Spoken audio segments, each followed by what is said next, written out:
I'll give you Appreciate the you list. coming down. Appreciate you thinking enough of me to come down all the way to Miami. I know you're working hard right now, going around the country, getting interviews all around the world, picking up players with an audience. He's just here to steal my audience, folks. Which, by the way, you're welcome to have. That was my second. Give him some good content. That was only my second reason for coming down. My first one is you're the perfect person to do this interview because this is about how to successfully accelerate business growth, specifically how to creatively emulate ideas from other industries where companies have poured in thousands of time, effort, and money perfecting concepts. Right? Yeah. So you can avoid wasteful expense and effort and accelerate that profit now, right? Yeah. And so the reason I wanted to interview is because you've got so many different successful businesses at high levels, high success levels, in a lot of different verticals. You know, you started in auto and you started in sales training. Yeah. You're in real estate. You're everywhere. I started at McDonald's. Like, I people don't know, but I lost my first 6 jobs. I don't know if you know that. 6 jobs. I was fired from every one of them. I learned a lot at your 10X. Oh, yeah? A lot about your story that I had no idea. So, when I got into the training business for the automobile industry, they don't care about your story. I was 30 years old, talking to guys 50 years old. And I just dropped right into the content. Like, I'm like, here's how you close the deal. This is what you say. And my content was so rich and original at that time, which was a mistake for me, by the way. Why do you say that? Because I had Verdi. Verdi, he's doing his deal, but he was feeding like the Republicans just feed the red meat and the Democrats just feed whatever their base wants. He was smart enough to I'm just going to give them what they want. I'm going to just be the old country guy saying meet, greet, qualify, land them on the car. And here I'm saying, hey, dude, that is broken. And it's not going to work, and it doesn't work for the best people. The great salesmen don't do any of that stuff. You were the first one. But that killed me. I was trying to sell something no one wanted, even though I was right.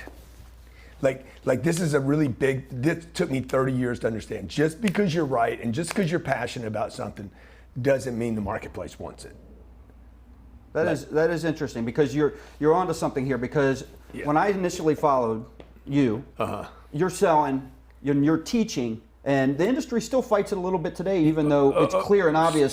Still fights it. Correct, and that is give. Give more information than they want. I'll get you the price. I'll get you the down payment. I'll get you the. That is correct. Don't even have them ask. That is Hey, right. welcome. What can I get you a price on? That's what I had introduced. Initiate all these price-sensitive issues. Yeah. Nobody wanted to do that. No. It was right, and that's the thing. It's more right today than ever. Yeah, it's always been right, but it doesn't mean they wanted it. Correct. Number one, that was a big mistake. Number two, I was selling a product nobody wanted. Okay, they wanted your product. Yeah. Okay, I didn't even survey anybody. I was passionate, and this is where I always tell people: look, follow the money. Don't follow your heart. Your heart can actually mislead you. And I believed, without doing any surveys, here I was going to bust my ass for the next 10 years or 12 years, knocking on doors, trying to sell this idea. Nobody wanted training. So I had all these questions. If I'd have surveyed, I'd have said, wait a minute, there's 20,000 car dealers. They all spend money in advertising, whether it's a little bit or a lot. And the good ones spend a lot. Yep. They don't all spend money on training. And even the ones that do only spend a tiny little bit. Like, I didn't even survey because I was so blinded by my passion or this idea that I was going to somehow change the industry and I was going to change selling. And nobody wanted to change selling. They're like, dude, I just want to make money. Yeah. And so that cost me making that mistake. That was that was probably $1 billion mistake for me. So I had all these questions lined up, and this one hit me with this last night. It's perfect that you say that. At what point, when and what happened where you got that aha moment and you made that switch to that right there, what you just said? Well, in other words, I'm going to quit pushing or selling what I want, and I'm just going to follow the money. Yeah, it was probably it was a gradual thing. It wasn't like, the frog, the 100. Boiling the frog. Boiling the frog. I've been boiled for over long periods of time, and finally said I got to get out of this water. So the first thing was probably Well, in the very beginning, I got infatuated with the success, right? So I'm 33 or 34 years old. Bob Moore was taking me around the country. I'm doing seminars. I mean, I remember when I walked into a room and I'm like, one day I'm going to do this room. It was the Oak Brook, Illinois Marriott. I just said that about the meeting I attended this morning here. There's 170 people in this meeting. I said, that's incredible. The way you start your day here, that alone could be a podcast.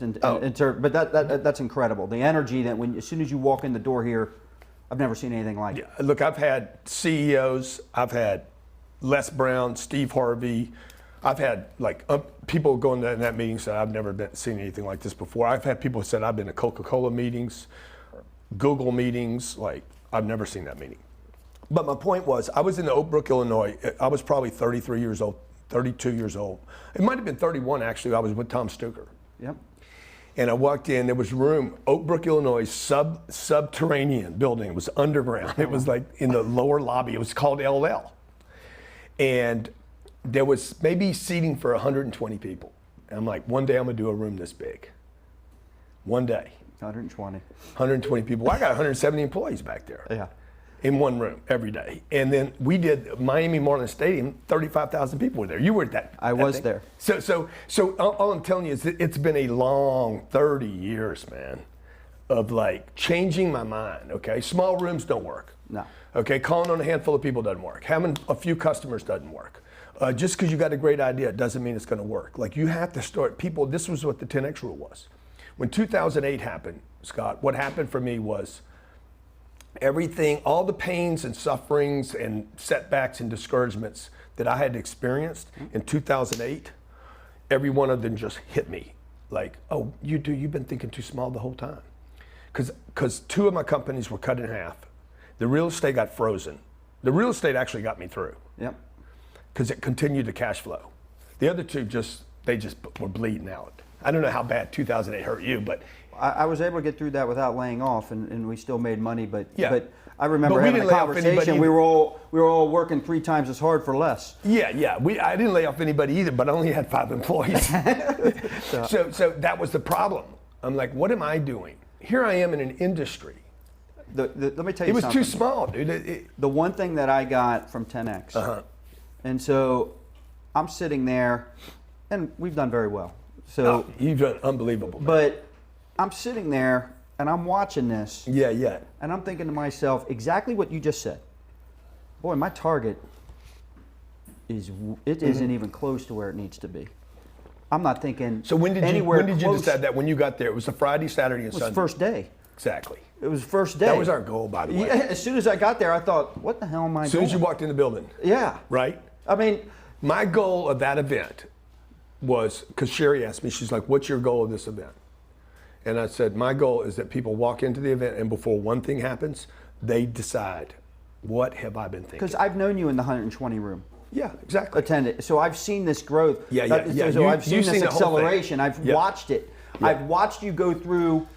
You brought up the recession. That's about when you started all the social media. That's when everything. So you asked me when it happened. Yeah. When that happened, that's when I wrote the 10X rule. I'm like, what am I doing? What was I thinking about 1 and 2X and 3X in golf, in my car, and my house paid for? This is what the middle class is built on. Let me get mine. This is what general managers suffer from. I'm gonna get my 800 grand a year. I'm the shit. I get to go on a vacation. I get to go 2 weeks almost anywhere I want. The Mercedes is gonna take me to Germany. And you think you're hot shit, dude, and all of a sudden everything just gets taken away from you. Yeah. Because you don't have enough. And nobody gets to talk about this. Correct. Because if you're making 800 grand a year, you're better off than 99% of the population on planet Earth. So you can't really talk to anybody. So you and your buddy that's making 800 grand, you're bragging about the whiskey you drink. So I'm looking at a new place, and it's up there, and the guy that my agent's sitting there talking about, well, this guy's looking at it, and I think he makes about, you said 800. That's about what they get. Yeah. And I told him, I said, well, if I made that, I wouldn't even be looking at this place. I don't understand how people spend that kind of money when they're making that. Yeah. Dude, Jason Statham, the actor, came to my house. I was selling my house in LA. This is, 7, 8 years ago. I was there. Yeah. Great house. Great house. So somebody said, Jason Statham's coming here. I said, he can't buy my house, dude. This was before he was Expendables. And I said, there's no way. I said, he's not even qualified to buy this place. And they're like, "Whoa, yeah, he is." I said, "No, dude, the guy don't make enough money. His manager does, maybe." But you had a great line in that because they did a video of you trying to sell that. Yeah, I remember the show. Oh yeah. You told your Yeah, agent. you've been doing your homework. Oh yeah, buddy. Because they said it was $1 million overpriced. I said the whole thing's overpriced, dude. The guy that's going to buy this is worth $1 billion. By the way, the people that bought the house were worth $32 billion, not $1 billion. Grant took the guy's coffee and said, "Coffee's for closers." Yeah. That was great. Yeah. So you made a decision when you walked in the room. Hey, I got to do. What am I thinking? Well, and then it kept being reinforced. I think Bethany was one of the people that gave the great analogy of the exercise she did when she was jumping off the cliff and had to hold on to her partner. And everyone was failing at it. She succeeded, and she said the reason she succeeded at it was because everyone else was jumping straight out, and they didn't account for the fact that gravity was going to take them down. So she said she aimed higher and jumped up and landed where she needed to accomplish the goal. Wow. And to me, I kept thinking about, I keep trying to achieve this. I need to be thinking. Yeah, because you're going to 10 times higher than gravity in economics, gravity is people let you down. Customer doesn't do what they said they were going to do. Employees don't show up. Somebody gets sick. Like there's all this gravity, economic gravity, right? These things that no one would budget. You would never ever be this pessimistic. You got employee turnover. You got customers that dump you for whatever reason. You've got it just doesn't matter. There's always something. Totally. I mean, you get in a wreck. I mean, stuff happens. So let's say I'm a business owner. Yeah. All right. And I think any successful business owner, the successful ones always know there's a lot of room for improvement. But I've got a business. I've got all kinds of room for improvement, right? I hire you. I say, all of a sudden you've got a side gig where you're dedicating and you're going in personally and handling my situation. I say, Grant, I need you to turn this ship around, or I need you to show me exactly what I need to do. What's the first thing you're hiring me? I'm hiring you personally to change and help me maximize my potential in my business, my business's potential. Yeah. What's the first thing you change to change the status quo? Well, the first thing we're going to do is we're going to, I want to know what the target is. Like, okay, what are you doing now? What are you doing now? Okay, and then what's the biggest player in the space doing? Okay. So that's where are we at now? Okay, and then what's the biggest player? And you'd be shocked by how many businesses probably don't even know that answer. Yeah, because they're making decisions based on what they're doing. They're like, look how good I'm doing. Right. Oh yeah, I'm disappointed, but look how good I'm doing. Oh, I know I could do more, but my dad never made more than blah. It's this comparison thing. And that's why I said in the book, if you're not first, you're last. Competition's bad for the super performer. Competition's terrible. Why is that? Because I'm comparing to broken people that have given up on their targets. They didn't jump or got up. Comfortable. They got comfortable. Right. It's so easy to get seduced into comfortability. Yep. Like I'm just comfortable. So you've got a sign on your wall, be obsessed or be average. Yeah. I don't think there's anybody that is a living example of that better than you. You're clearly obsessed, man. I am obsessed. So you got this mentor thing coming up. Yeah. And I'm sitting there, I had a conversation with you around the Kentucky Derby. And I said, I just want to come down here and shadow you. I pretend I'm not even there. Yeah. I just want to walk around. Because first off, I want to see if I can keep up physically. Yeah. I have a lot of guys worried about that. I was telling Jared the other day, I said, I think people don't like me because we've been trying to figure out, dude, why do I get so much hate? I mean, you hear it. So I get a lot of criticism, okay? And I think that happened more to you back in. No. Dude, it's a lot. But I think a lot of people have graduated or elevated up to now appreciation and respect. I think you went through there's a lot of people. There might be. I'm going through new layers of it. Like you keep going through new layers of, okay, who's this dude? Because like a lot of people don't know me. Like automobile industry knows me. Right. And so I would agree with you. Some of those people are like, okay, that's legitimate. Yeah. Everything I said about him 5 years ago. Yeah. Maybe I was wrong. Dude, I had a car dealer. We opened Cardone Capital 20 months ago. I had a car dealer says, hey, I want to put 400 grand in your fund. I said, okay. So he gives us 400 grand, and I go back and look through the files. I said, I know this name, right? Find out what he's bought from me. Nothing. Not a book, not a program, not a ticket, not a workshop, nothing. He's in the Midwest.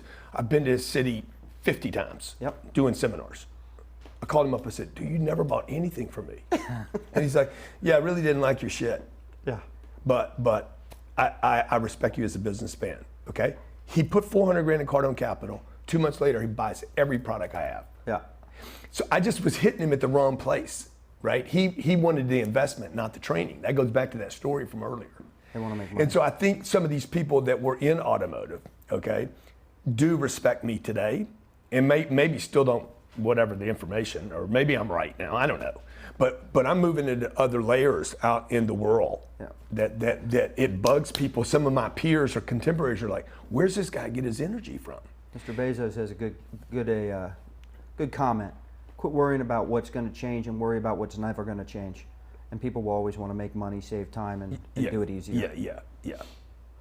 But I think on that line about the energy, right, and like this be obsessed or be average thing, like when if a person can tap into that, okay, you can't out advertise that, you can't out product that, you can't. The energy, it's something that can't be duplicated, right? You can't. The personal energy of the individual is about when you tap into your purpose line, exactly on top of your line. I think that's what makes you unique more than other people. And so, because there's a lot of people that are very successful, Gary Vee, we can go on and on. A lot of them you have on the stage at your own conference. There's very few of them have the energy level or the commitment that you have. And so I go back to the recession when you said you had 5 employees, right? To me, what you've been able to do is you've looked at social media as a great equalizer. So when you said you can't outspend stuff, you knew you could outwork people. Yeah. And you could have a lot more activity. As long as I'm on my service line, my contribution line, right? Yeah. So you sit there and take social media and said, well, this is free. Dude, at least initially. But more importantly, it was not regulated. Correct. That was the most entertaining part to me. Like the Facebook and Instagram and YouTube. YouTube was my first venue. Like when 2008 happened, what happened was Elena's like, what are we going to do? And I'm like, I got to get known. Like I was dependent upon one industry. I should have never done that. I got seduced by one industry, the nomenclature, the language. And it's an easy industry to get seduced by because they have big pockets, big budgets. And because I was dependent upon them, I also didn't like them. So I got to tell you, how many conventions did you see me at? And I'd be like, I fucking hate being here. And I quit going to them. Yeah. Long before I pulled out of the space. Yeah. I quit going to them because I'm like, I don't like being here. And the reason, it wasn't the car dealer that I didn't like. It was me being lazy with the car dealer that I didn't like. Right. So every time I went to something, I was like, I'm dependent on this guy. And nobody wants to feel dependent. Yep. Right? And because I didn't have the flows coming in. Now I don't depend on the car dealer. They're maybe 20% of my revenue, 80% comes from others. Yep.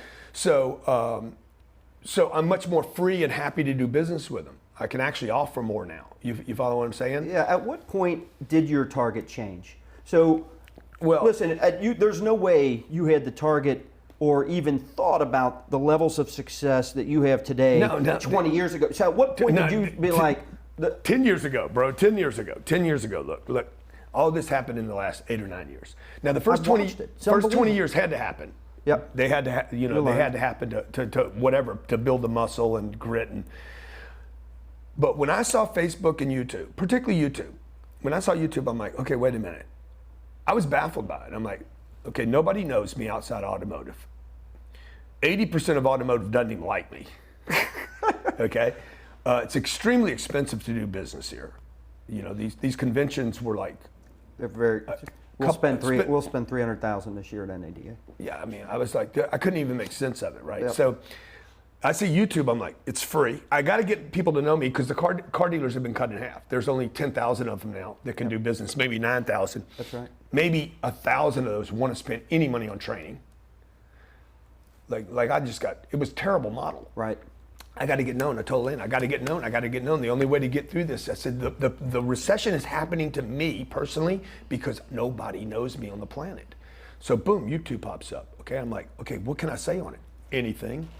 Well, shit. I remember though, you did say everything. Everything Saying and anything. anything for me, like that you is used the to make perfect fun of the venue people for me. with a strategy and said, just get out there and do it. Oh yeah, like no regulation. I don't have to edit it. I can drop anything I want.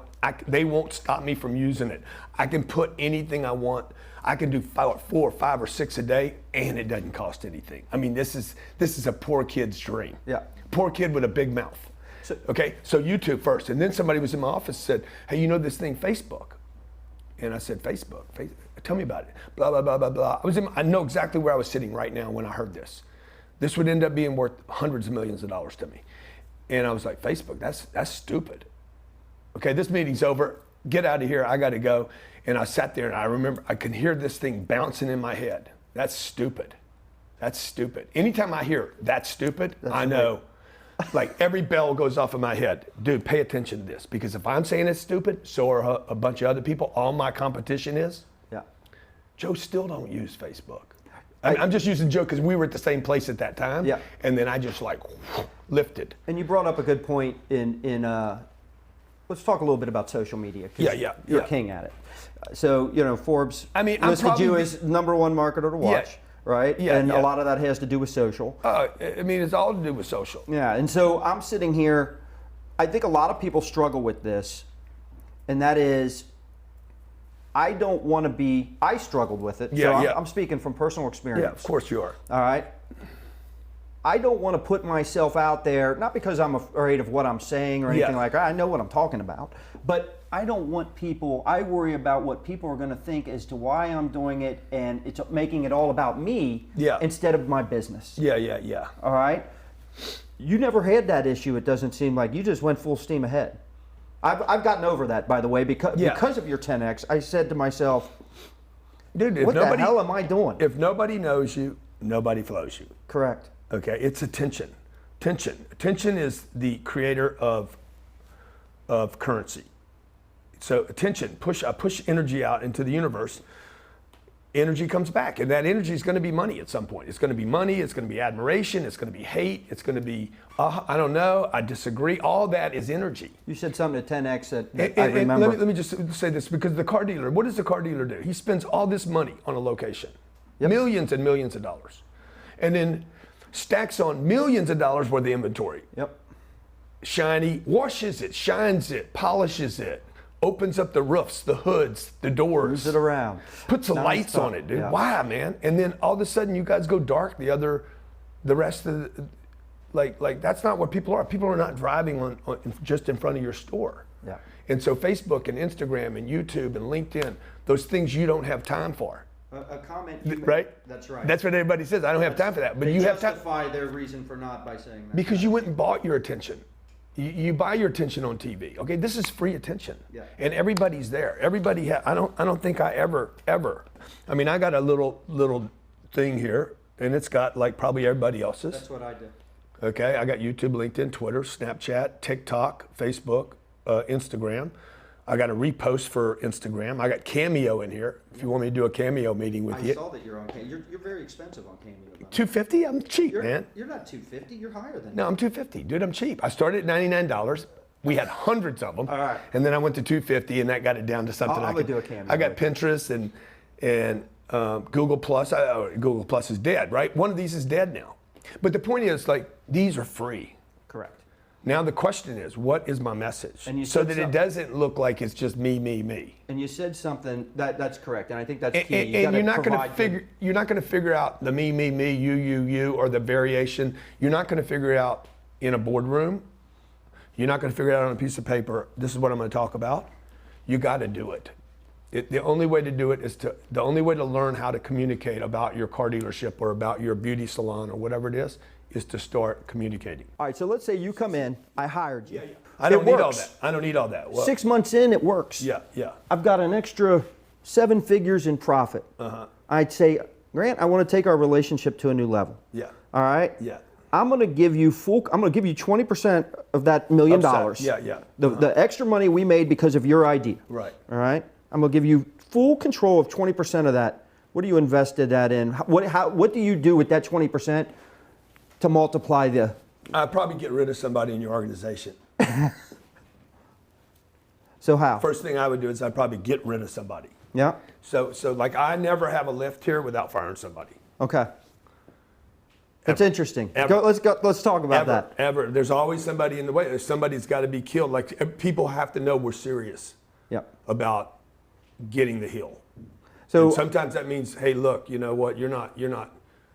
And business you're not going leaders to take us to the next place. Correct. And business leaders at times they get criticized socially on social media for making quick decisions. But in the end, if you're not able to make the hard choice.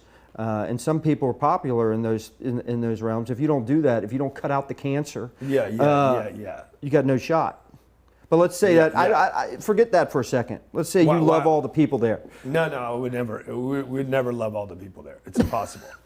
It's just not possible. Interesting. So all right. So what are you looking for then? I'm looking for compliance, not intelligence. All right. So elaborate. So Give me intelligence is, like we had a board meeting, we had a conference meeting. Everybody's using the conference table. Yeah. We had created a little conference room. Every time I'd pass by it, I'm like, this room pisses me off so much. Every time I walk in there, there's somebody at the conference table, 4, 5, 6 guys talking. The more they had meetings, our stats were doing this. Okay. And I'm like, hey man, we hired 3 intelligent people. They're all smarter than me. Yep. Stats just like kept going down. Slowly, like with all this think was just driving the numbers down. Paralysis through analysis. I took the conference room. I said, Sherry, give that room to Ryan. That's going to be his office. What about a conference room? Throw it anywhere. Throw that table anywhere in the open. Well, the guys like using it. Exactly. They like using it. Get rid of it. How do you challenge your most creative or talented people? Because I say, I don't want your ideas. I don't care about your ideas. So I don't want your think. I don't want your I know a intelligence. few of your people. I know they're pretty talented. Yeah. All right.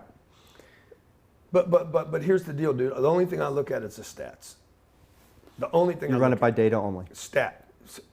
Lift that bar. Lift the graph. Lift the graph. Lift the graph. Okay, lift the graph. Yep.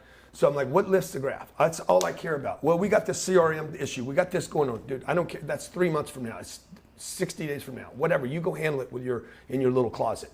I need to lift the graph. So for me, it's about a weekend, and then a month, and then 2 months. It's lift the graph because the organization, the people around us need the wins, the victories. Correct. And so what can we do to lift the graph today? And meaning, how can I save my weekend? Your entire meeting this morning, we talked a little bit about high energy. It was all about wins. That's all we do every morning. Quick, this team, what did you win on yesterday? And you went right down the line. Only thing we talk about is wins and victories. Yeah. I was in those meetings. I was in the meetings in car dealerships where it's like, hey, get the paperwork and you got to do this. And guys, don't forget you have to fill this serial number in. I'm like, dude, I never fill the serial number in. Like I'm going on to I'm on to the next deal. Yeah. Like why are you like slowing things down? We got to have this in and we got to have that in. None of that policy will happen in that meeting ever. You'd said something in a book I read where it was a real estate deal. So something with Cardone Capital and something along, you'd bought a building. Yeah. And your finance person was worried about, what are we going to do with this, and this? And you're like, I could care less about that. I've already bought it. And I just need to know how to make more money with it. Yeah. It's just negative data. Yeah. Negative. Like a finance, accounting person and a legal person should not become involved in the entrepreneur process. So what do you think? The entrepreneur is the entrepreneur. The entrepreneur makes the deal happen. The accountant is the historian. The legal person is a protector, a condom, and they're not good for business. They're not conduits for electricity. They would stop electric flow, right? So I don't have them involved. The accountant was telling me blah blah blah in this deal. I'm like, yeah. Go back to your closet. Yeah. I already bought the deal. I'm Why trying are we to add talking? another deal. Yeah. I want to expand, not protect. Right. And this is what happens to the. And finance loves to protect. Yeah, but against what? You're going to get sued. That's right. You're going to get audited. Yep. Okay, you're going to get, if you get big enough, hopefully you get big enough, the SEC is going to walk in and check you out. The FTC is going to probably check you out. If you make it super successful, you'll be in a congressional hearing. Like these are things that I have on my bucket list. I want to be in a congressional hearing. That'll get you attention. Totally, dude. Totally. Like, Everybody that goes to those congressional hearings are super successful people. Yeah. And so, the message there is people are trying to prevent things from happening to them because they're satisfied with their country club. You have an interesting thing you say a lot about your children as well, as it relates to this, with the don't talk to strangers approach. So it kind of aligns with what you're saying. Totally. So I think that's awesome. Talk to strangers. Yeah, you want them talking to it. So where do you think most business leaders spend a lot of their time that's just useless and a complete waste? With the people they already know. Like, you need to go spend time with other people. Like, you need car dealers for the car dealers. Great tip. You need to get out of your own industry. Yeah. You need to go hang out with people that aren't in car dealerships. Yeah, and I think real estate people need to get out. They need to go hang out with other people other than real estate people. Like, my real estate business was created studying Warren Buffett. And people are like, Warren doesn't really do real estate. No, but he does. See, I knew that I would never invest in stocks. Okay, they were not. I'm not going to personally not going to trade a piece of paper for a piece of paper. To me, that's a violation of the possibility that I would improve a piece of paper's value. Right. A piece of paper is a piece of paper. It's garbage. So you want a hard asset. I want a hard asset. Yeah. Because I work so hard. I need the hard work to go into an asset that works hard for me. Right. So that's just my thing. People need to find their investment vehicle outside the business. Number two, when I read about Warren, I realized Warren wasn't buying stocks. Okay, like if you really see what he does, not what he says. Right. On the CNBC interview, he says, "Yes, you should start investing early, and you should start early, and everyone should start early." Yeah. And yes, they should. But that's not what he did. If you really he didn't start till he was in his 50s. Yeah, and if you really listen to him, talk about a person with a high target. I listened to an interview and somebody asked him, "Why in the heck are you getting into the car business?" This a few years ago, and he goes, or they said, "Did you ever think you'd be a car dealer, or you'd own dealerships?" And he just immediate answer. I've thought about owning everything. So, yeah. But he only buys things that cash that was flow. the reaction of the room too. That's right. He only buys things that have cash flow. Yeah. Like if you study everything he buys, from See's Candies to the Van Tile Group to Coca-Cola to Apple. He didn't buy Apple as a technology company. He bought it as a cash flow company. So when I studied Warren, I'm like, okay, the guy's takes major positions. He does not diversify. He only diversifies when he's forced to, because he can't take a bigger position in the company. Right. Okay, he buys banks. Banks have cash flow. Yep. So I was like, Grant, how could you? See, I took the information from Warren. This is about car dealers should study outside their industry. Correct. Real estate agents should study outside. They should study car dealers. If you look at the best car dealers, I think that a handful of people do just that. Yeah. Whether it's through their customer experience, what they're trying to improve. They're sitting there saying, why am I trying to copy this dealer down the road? I'm being compared to Ritz-Carlton. I'm being compared. If I'm buying a Mercedes or a BMW, whatever, when I go to that dealership to buy, I'm not comparing you to another dealership. I'm only buying so many of those. Yeah, every experience I have. That's exactly right. I'm comparing it to the best experience I've had, regardless of industry. Yeah. So that's why I always tell people with the online stuff, Amazon's trained us how to buy. Yeah. And so you either adapt and it's all, for them, it's all about how do I save people money and how do I get it to them faster. Right? Because they want to save time, they want to save money. Yeah. See, I wasn't thinking big enough. Yeah. Back 30 years ago when I was talking about speed, man, speed of delivery, I should have been thinking about how to do this online rather than how to teach somebody how to do it. So as a highly successful business leader, what are the things you control that you're always trying to do better? 100% in your control. The number one thing, the number one, number two, and number three thing I'm working on every day. So it's the only thing. Number 1, 2, and 3. Promote. Yeah. Nobody knows me. Nothing matters. Nothing matters. And so I really don't care. I was doing a gig for this mastermind this weekend. There was people from Bitcoin, India, billionaires in a room, guys worth hundreds of millions of dollars. And when I left, they said, "You got any last words?" I said, "Yeah, guys. Like, make sure you tell people about me if you like me, and make sure you tell them if you don't like me. But just make sure you talk about me. That's all I have to say. Just please talk about me. So earlier, I don't really care what you say about me. Just please talk about me." Earlier, I talked about I thought your greatest superpower. Let me just say this, because that was the big mistake of my career. Like, I didn't get people to know me outside of my little industry. They know you now. Yeah. So, but a lot of people still and the money's don't know come me, because right? of it. I mean, A-Rod hit me this morning, right? so he's at the Yankees game the other night. He's hit me. Is it going to be a 10X? It could be. Could be. He's supposed to be in the office this week. Nice. I think he's going to Houston for the game. Okay. He'll. But anyway, like, how does he find out about me? Right? Because the deals we're doing, like Cardone Capital, we started raising money at Cardone Capital 20 months ago. We raised $250 million. Unbelievable. In cash. Yeah.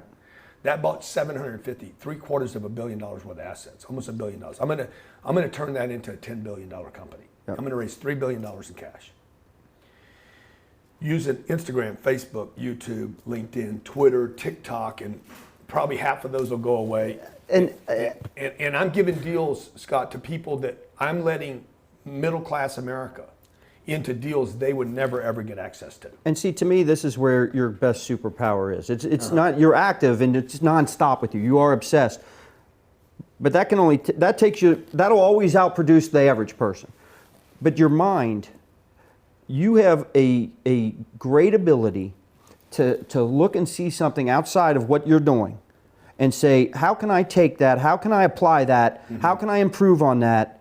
So when you talk about Warren Buffett, you didn't take exactly what he does, but you took certain principles, and that's what this whole episode's about. It's copy. What do you copy and paste? Creative emulation. But a lot of people will be like, well, I can't learn from Warren because he's a stock guy and I'm not a stock guy. But that's not how you see it. It's not how you're different. It's how you're similar. Yes. It's how can this work for me? And this is about learning. This is about being a student. I am a student. It's nonstop for you because you're always. I'm looking for I'm not going to do Gary Vee. Yep. I'm not going to do Tony. That's right. Tony's not my deal. No. But I can learn. How did he position that? And what are the things I don't want to do there? Like, I don't want to be 60 years old bouncing on a stage for 4 or 5 hours. I worked with him last week in San Francisco. I'm like, dude, how does that guy do that? Like, I don't know how he does that. He's got good energy too. Oh, yeah. He's on his that's his deal. That's right. Now, I got to remember that. But you're taking elements of that and saying, I can use that to help me grow here, but I'm gonna put my own thing on it. It may not even, it may just spark an idea that gives you a completely different concept. Well, typically what it sparks for me is it clarifies what I don't want. Yep. Because the only way to get what you do want is to know what you don't want. Yep. Okay, I don't want to be traveling. I don't want to travel like that. I don't want to be dependent to be in a plane traveling around the world over and over doing audiences. It's not what I want to do. You've hit 18 countries since January. I know, but I don't want to keep doing that forever.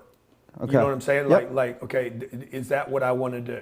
So I'm like, okay, what is he not doing that would replace that?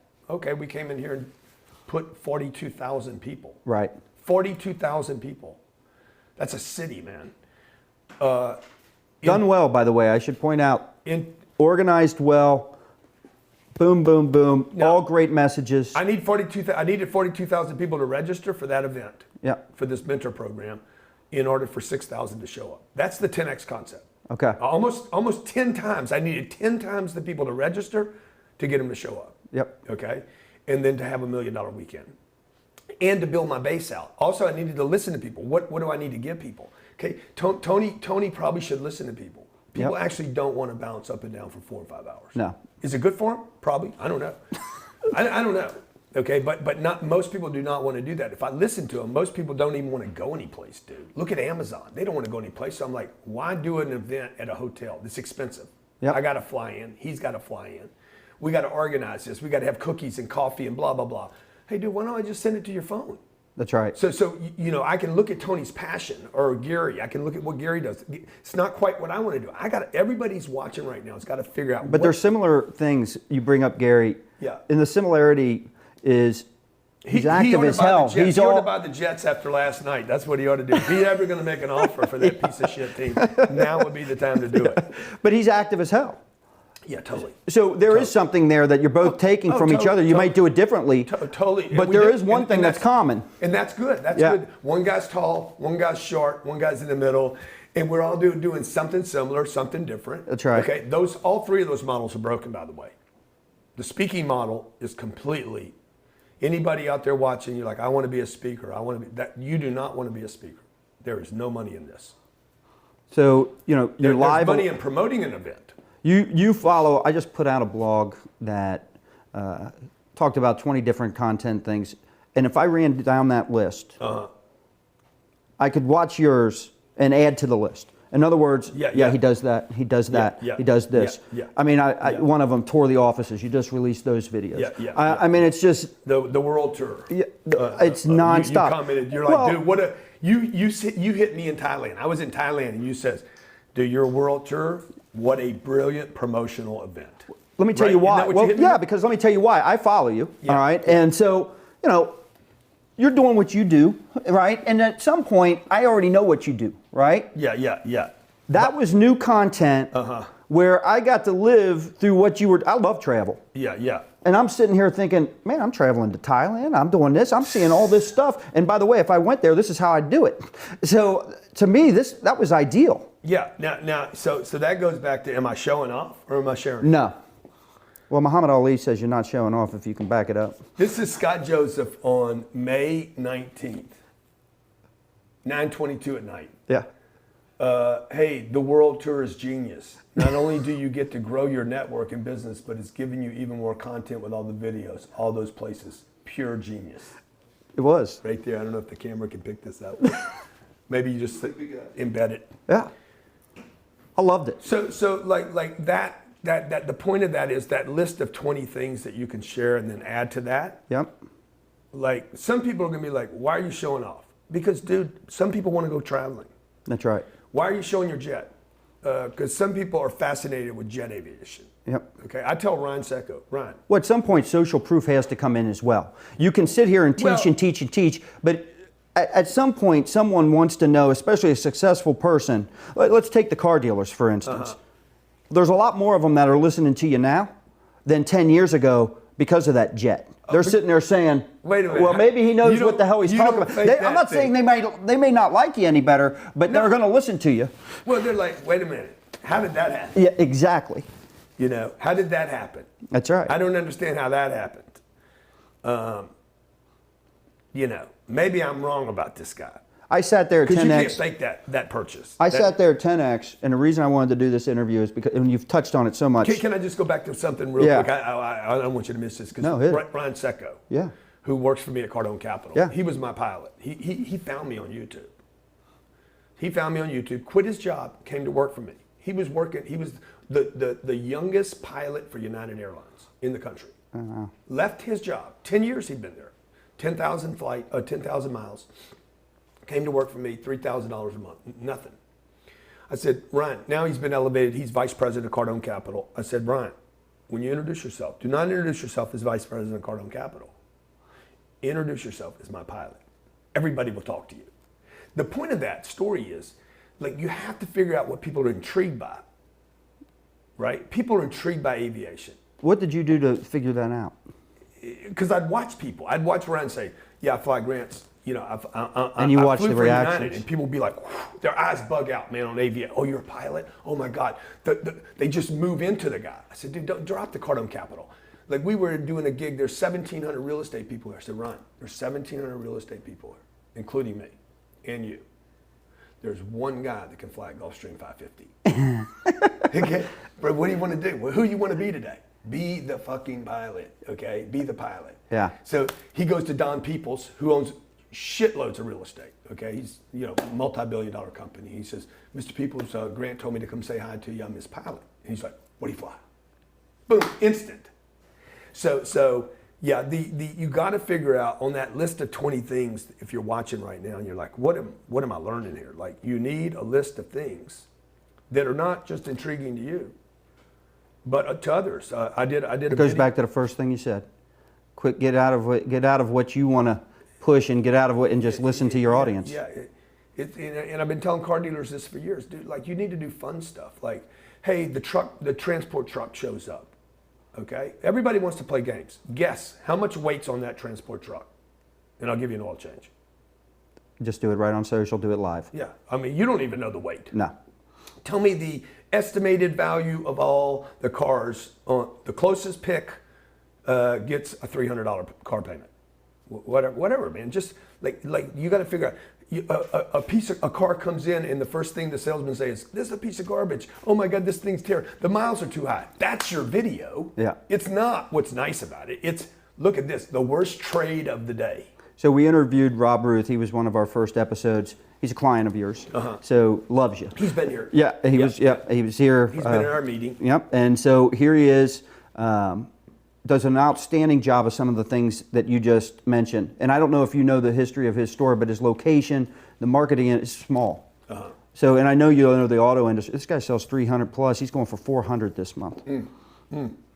His mindset is so he's locked in. Low? He's locked in, so buddy. Little? Well, come on, Rob. Come on. So he cranks, and when I was interviewing, what was great about him was a lot of people would take all his they would view as limitations, whether it was his location, his store's landlocked, there's a barrier on the highway in front, and use them as excuses. Every time I asked him, he told me how it helped him. Right. His mindset was all about how it was an advantage. Liabilities become assets. Yeah. Assets become liabilities. Yeah. So too much room can become a problem, as much of a problem as too little room. Who mentors you? Who holds you accountable? And you don't get to say your wife. Because I know that's an obvious thing in terms of holding you accountable. Yeah. And I know she plays a huge part here. I've watched that. But who mentors you? Look, I mean, it depends on whether you're talking about life or business, right? So I get like twice a year, I go get counseling from my church. Okay. To make sure I don't have blind spots. Yep. Like, am I doing something I don't want to do? Am I doing something that doesn't feel good to me anymore? Like, I need to keep me cleaned up. Okay. And so I'll spend a couple weeks. How old are you? 61. You're 61. Fit as hell. You're in better shape now than when I met you 20 years ago. Oh, totally. So without a doubt, best shape of my life. So I get a trainer. Maintaining your hair thickness. I mean, the whole thing. Well, I just got good hair. I can't take any credit for that. So, I have a trainer come once a day. He hadn't come lately, but normally he comes in the mornings. I've just been traveling a lot, so I try to work out every day. Yeah. Some of it is But who mentors you business-wise? I really study people, man. I'm a studier. Yep. I study companies. Like, I quit studying people. So I'm not watching Tony so much as I'm watching Coca-Cola. Right. I've heard you say that too, and you're looking at big companies. Yeah. Because you're not looking at Jeff Bezos say, hey, he doesn't allow a PowerPoint presentation in any of his meetings anymore. Yeah. I'm like, that's right. There's no way. There wasn't any video or any visual presentation in the meeting I attended this morning. Yeah, I mean, there could be some backdrops that we'll throw up on the screens, but there's never going to be. I'm never dropping people into a bunch of information. Yep. I want people inspired. Steve Jobs was an inspiration guy. It's what Bill envied Steve about the most. Yep. His ability to inspire, lift people up. I watch Apple Computer, how they're what I modeled, emulate, copied, and pasted for my inventory lineup. Like, if you look at their inventory lineup, it's massive. This customer service thing that we talk about in the car business, that's always talked about over and over again. The buzzword of customer experience, yeah. It's so overplayed in that market. It's like, Apple never talks about it. No. They never talk about it. They demonstrate it. They talk about geniuses, Apple Care. Correct. They talk, but if you see behind the scenes what they're really doing, if you walk into one of their stores, their customer service is built on product saturation. How many products can I get one person to own? Correct. Share wallet. Yeah, to the point, from share wallet to. So I have that's a great point. My phone, my iPad, my computer, because I just want it all Apple. I would like to get rid of them. I would love to get rid of this and go get an Android. But you're locked in now. Dude, it requires so many changes now, it's unbelievable. Yeah. And so if you look at my product lineup, how many times I'm selling somebody something. Mentor program, 10X Growth Conference, Mastermind, Boot Camp. We got boot camp this weekend, 600 business owners coming here. And that was impromptu, by the way. Huh? I noticed that was impromptu. What was? Because you're not always in town, are you? So you have something you're putting on. I saw you just announced it and said, hey, I'm not normally in town, but here I am. And you just put on something. Was it the mentor program? I don't think it was. I think it was something else you're doing for sales. That was 10X speakers the other night. Okay. 10X talks here. All right. Yes. 100 people came right here from Miami and from around the country. Come here for free. Like, it's constant. We keep bodies moving through the shop. And your ability to constantly think of ways to promote and do. Stickers to hats to we're thinking about doing the 10X Go, but somebody gave that to me. But cufflinks, we try so many different things because what I'm trying to do is saturate my customer. I'm trying to get them constantly to exchange time or money Yep. for something I have. Okay, now some people would say that I sell too much, you know. Like I hear this, like he's always promoting, he's always marketing, he's always selling. Like I'm like, yeah. I got a funny Please story keep on talking this. about me. So I'm at your 10X, right? Yeah. And by the way, I bought a few things. Yeah. What'd you buy? I bought the ClickFunnels. Yeah. Let me guess what you bought. So you bought ClickFunnels. You bought the Jesse Itzler. Jamil did, my president. Okay, yep. good. So I didn't buy it because he had it, and I could. You bought the speakers, Pete Vargas speakers. No. No. You didn't buy that? Nope. You should have. I bought Damon John's. Okay. Good. All right. There were some elements in that I wanted. Yeah. But what was funny, because I know what you're. What else did you buy? I know what you're doing. I stopped there. Okay. All right. So 3 products to 1 guy. Yeah. That's what I mean I for the bought the product ClickFunnels. We already do. I just wanted to. I strictly paid. I think it was like $29. I just wanted to see it. And see all the stuff that I couldn't see by just going to the website. It was worth the investment to me to get ideas. Yeah, sure. That's what I did. Sure. The funnel scripts aspect of it's brilliant, though. I love that. We still use that continuously. I will say this. What was amazing, first off, I knew what was going on because I'm in marketing, right? I'm watching it. You say you're always selling. And I don't mind that. I learned from it. So I'm watching you, not from the aspect of like, he's trying to sell me. I'm appreciating that. Totally. And I'm like, I want to learn and watch this technique. It's genius. Right. And so, but the brilliant part of it was I think it was the last day. Russell gets back up for the second round. And he's telling us how he sold us on day 1. And here I know what's going on. Right. But it took me halfway through that to realize I'm in another damn funnel. Yeah. He's doing it to me again. Yeah. It's unbelievable. Yeah. Well, you need the audience. Yeah. The only way you pull any of this off. But it's because I had to correct because Russell was like the strategies are just so locked in. But just remember, like this comes from car dealerships. Okay, you got to have somebody show up. Yeah. No doubt. You got to get them to the store. Well, you don't sell anything if nobody. So we had 34,298 people show up for that event. Yeah. I think I exaggerated and say it was 35,000, but so very close. It was a lot. 35,000 people, and the most people ever in that stadium. Yep. On Super Bowl weekend. Yeah. Who does that? That's right. Nobody does that. I had to catch a flight late to get back. No, I went back up home. We had a party at the house, but the point of that I was able to catch it all. Yeah, it was a terrible game. So, no, I would catch the whole conference. Yeah. Who does that? Like why do an event on that weekend? Why take a whole stadium? Because that's what I learned as a young salesman, 26 years old. Dude, you got to get the guy to show up. And if he don't show up, you got to go show up in his place. I sold a lot of cars going to other people. Like I didn't need to, and I still see car dealers waiting for people to come to them. Yeah. My Amazon package gets delivered to my door. When I first started selling cars, I'd pull out this is way back. I'd pull out the classifieds, and I would call. God, nobody even knows what that is. I would pull out the newspaper. I would run through. Or something? I'd run through everybody selling their car on their own, and I'd call every single one of them, telling them I could give them more than what they're trying to sell it for, trying to get them in that way. I sold my first car that way. Yeah, wow. So what'd you make on that deal? I don't even remember. Probably not enough. 200. Yeah. So those things like it's a lot easier to do that today with social media. Yeah, but you can't totally is. Yeah. Or it's harder. I mean, it's hard if you don't have a commitment to it. Correct. Everything's hard without a commitment. So let me ask. But Russell wouldn't have sold you had I not got you to the conference. Oh no doubt, because I've seen his stuff. I've seen his stuff for several years. So and I've never bought anything. How much was it? What price? It was like $29.95, I think. Yeah, you bought a $3,000 ticket. Yeah. So I mean that's a big ticket. Yeah. In the speaking space, most of those events. I didn't buy the second one. It was $25,000. Yeah, that's all right. But it was high. Well, you're not done. But you know. So but the point about Russell. But I probably didn't buy it just because I was going to make a point. Now he's not getting me again. Yeah, but could be, because some people do that, right? So Russell Brunson, but you're interviewing me today, which is better than money. Yes. Way better than money. I would much rather this. You're doing all the work. I'm just here. Well, so it's your expense, right? And you push out to your audience. We both win out of it. Yeah. Russell would not have sold you had you not come to the room.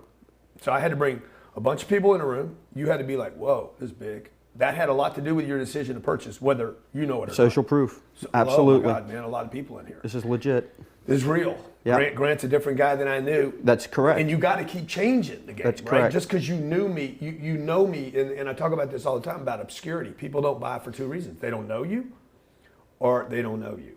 Yeah. Okay. Which obscurity is defined twice in the dictionary. It's like I don't know you at all, or I knew you and forgot about you. Yep. There's a third definition. I knew you and I put you in this box. Like actors go through this, and ball players, and Roger get Staubach. typecasted. Huh? Yep. Typecasted. Yep. Oh, he's a quarterback. Not Right. anymore. Deion Sanders is not a quarterback anymore. Yeah. Antonio Brown will not be he's not going to be that anymore. Right. Tom Brady, when he leaves the game, he will have to become something else. But if I keep knowing you as a quarterback, so you in that conference will be like, okay, I'm still thinking about Grant, but I still think Grant's something else. And then you walk in, and you're like, You're a oh, marketer today. You're not. Am I? Is that what I am? Well, I mean, I don't know. I think I'm a businessman. And so when you go back to the recession, that's the biggest change I've seen in you is for my own business, great at marketing for my clients. Yeah. We've treated our own business as an afterthought. Yeah. Right? And that hurts. I'm watching you and I'm like, Grant has become an expert marketer. Uh-huh. And the reason for that is so you can increase sales. And so you're all over it on every front. Yeah. And so what do you think is more important, marketing or sales? Marketing for sure. Why? Well, nobody knows you. You're not selling anything. Yeah. So look. And that's where I was going with and that. And it's not really what I think. Like study the most successful companies on the planet. I don't know, who would those be? Well, most successful. I mean, Apple's got to be one of them. Apple, I would say. Are we talking about brands that we want to be? I mean, or are we talking? Coca-Cola's got to be one of them. Shell Oil. Shell Oil. That's a commodity. I mean. Yeah, but I mean, back in the day, you could find a Shell Oil station anywhere. That's correct. You could find, like their first shelf, Coca-Cola. You can go in any country. I was in Bogota speaking to 800 generals. This was crazy, dude. Hardest speaking gig I ever had. 800 generals in Bogota, Colombia. I get escorted in by a general, a five-star general. Right? Yep. Cars are stopping, motorcycles are freaking, like it was nuts. I see how you could get seduced by that whole lifestyle. Right? So we're in Bogota. I go 800 generals, like only one guy in the room did I need to please, the five-star. Yeah. Nobody else had not one gesture, not one smile, nothing. Like these guys were like just watching this one dude. The one dude likes it. It's kind of how every sale goes. He laughs, I'm laughing. And when it was over with, we went, I forget where we were, and I see Coca-Cola on the shelf. And I'm like, what was I thinking? You got to be everywhere. And you got to be on the front shelf. And I'm like, study Coca-Cola. Don't worry about your competition over here. Don't worry about what the local car dealer's doing, dude. Study the players. Study the guys that and that goes back to your first tip on my first question. Best location. Get the best location. Don't pay the least. Warren Buffett says, hey man, value does not come from price. Value is what's received, price is what is paid.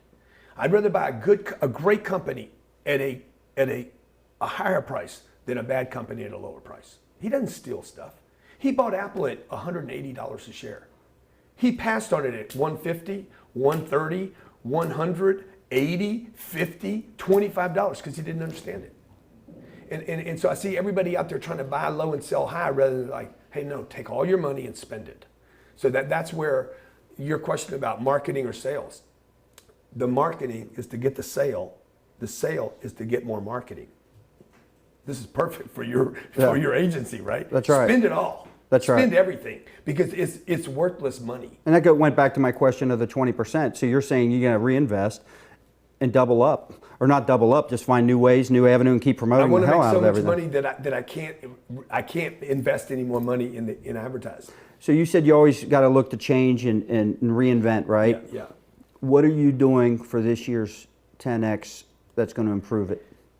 One, we're going smaller. Okay. So it's Why does that make it better? Because it will make it much more intense. Okay. It will make it much more intimate, much more intense, and we can spend more time with it. It'll make it a more quality event. Okay. Now I love the big events. I like big. Yeah. Just because I like big. And it's fun. It's fun.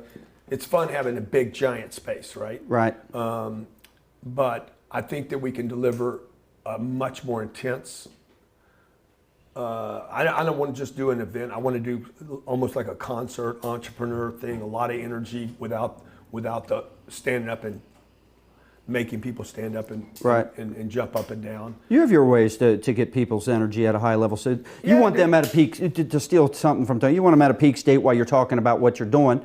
I mean, you bring in Snoop Dogg, you bring in... Yeah, but notice that's fun, we that's brought those good. people in, and we'll do that again this year. We'll bring people in that aren't even on the venue. Yeah. Did you like that they weren't, that I didn't I advertise loved it. We couldn't believe it. Like, why did he just do that? Why did Snoop Dogg was upset with me. He's like, hey, man, man, I got to ask you something, man. First, who are you? And then he says, number two, he's like, man, I see your ads on TV. I got in town last night. He's like, because he's just wasted. Yeah. 7 o'clock in the morning. He's like, I see your ads on TV and I'm not in the ads. He's like, why wasn't I in the ads? He's like, who are you? I said, why does that bother you? He's like, most people would advertise that Snoop's going to be there. You didn't. I said, dude, I want this to be a value add for the audience. I didn't want it to be a reason they come here. That's I right. want it to be that dessert that the guy brings you and says, this is on me. So you heard about his recent thing with the Kansas basketball? No, huh? They brought him in for their Midnight Madness thing, and Kansas had to apologize to this, and he goes, hey, the fans loved it. I don't know what they're complaining about. They were all partying with me afterwards. He goes, they shouldn't apologize. He goes, you pay for Snoop Dogg, you're getting Snoop Dogg. That's right. That's right. That is great. Yeah. But is there anything any final thoughts that you want to say, any experiences? Yeah, I mean, look, I think you covered a lot. If you're a car salesman right now and you're seeing this, you can be a lot more than a car salesman. Yeah, and we want this. I want the business leaders that are listening to this show to sit there and take away. You like to say you read a lot, you study companies. You're always looking for that gold nugget, right? And I think there was a lot of them in this episode. Yeah. If they can't take, we'll leave it up to them. Leave that up to them. I mean, if you're a manager in a car dealership, you need to think bigger. Like you don't know everything. Yep. Like don't think you do. Nobody does. Yep. And if you're a general sales manager, general manager, you're a dealer. Like get around some other people. You need to spend time with other people. Quit. Like go be with somebody else. I like to say keep your eyes wide open. Yeah. And pay attention to what's around you, especially other industries. Yeah. And other people. Yeah.